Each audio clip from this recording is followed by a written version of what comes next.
டூத்ல filling பண்ணியாச்சு, டிகேயே வராது. டூத்துக்கு gap போட்டாச்சு, ரொம்ப நாளைக்கு ப்ரொடெக்டடா இருக்கும் அப்படின்னு நினைக்கிறீங்களா? போச்சுங்க. இது world வார்லெஸ் day 2025க்கான 20 days 20 dental myth buster series day 16.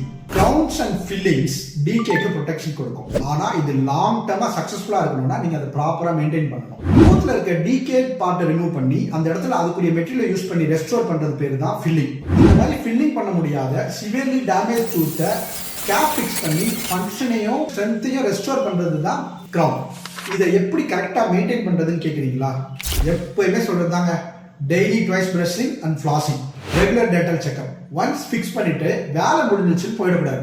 Regular dental checkup is மஸ்ட்ங்க. Avoid very sticky and hard foods.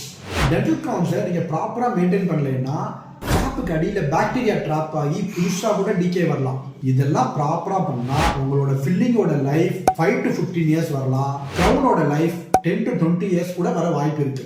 March 20th world oral health டேல இருந்து உங்களோட டென்டல் ஹெல்த்துக்கான இந்த மாதிரி சின்ன சின்ன ஸ்டெப்ஸ் எடுக்க ஆரம்பிங்க.